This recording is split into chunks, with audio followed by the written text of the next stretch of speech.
Hi friends, ఇవాళ నేను బీరకాయ పచ్చిమిర్చి పచ్చడి ఎలా తయారు చేయాలో చూపిస్తానండి. వేడి వేడి అన్నంలోకి కొంచెం నెయ్యి వేసుకొని ఈ పచ్చడి ఇలా కలుపుకొని తింటే చాలా అంటే చాలా బాగుంటుందండి. దీనికి కావాల్సిన పదార్థాలు ఏంటో, తయారు చేయ విధానం ఏంటో చూసేద్దాం. బీరకాయ పచ్చడి కోసం ముందుగా బీరకాయలు 1/2 కిలో తీసుకొని క్లీన్ చేసుకొని చెక్కు తీసుకొని ఇలా చిన్న ముక్కలుగా కట్ చేసి పెట్టుకున్నానండి. ఇప్పుడు స్టవ్ ఆన్ చేసుకుని ప్యాన్ పెట్టుకుందాము. 2 స్పూన్స్ ఆయిల్ వేసుకుంటున్నాను. 1 స్పూన్ ఉద్దిబేళ్ళు వేసుకుంటున్నాను. కొంచెం ఇంగువ వేసుకుంటున్నాను. 2 స్పూన్ల ధనియాలు వేసుకుంటున్నాను. ఒక 6 వరకు పచ్చిమిర్చి వేసుకుంటున్నాను.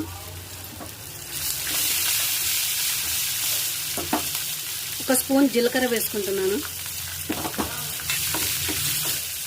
కొంచెం కరివేపాకు వేసుకుంటున్నాను. ఇవన్నీ బాగా మగ్గించుకోవాలండి. కట్ చేసి పెట్టుకున్న బీరకాయ ముక్కలు వేసుకుంటున్నాను. మూత పెట్టుకొని 15 నిమిషాలు మగ్గించుకుందామండి. 15 నిమిషాలు అయిందండి. ఒక చిన్న నిమ్మకాయ సైజ్ అంత చింతపండు వేసుకుంటున్నానండి. అలాగే కొత్తిమీర వేసుకుంటున్నాను.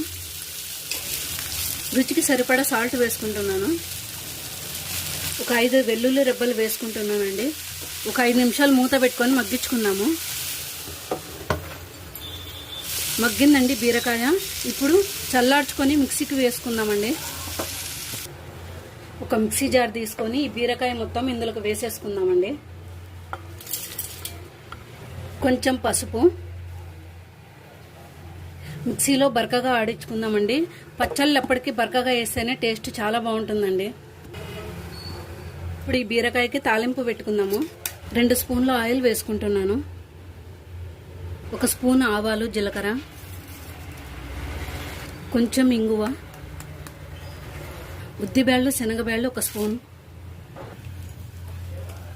2 ఒట్టిమిర్చి తుంచి వేసుకుంటున్నానండి.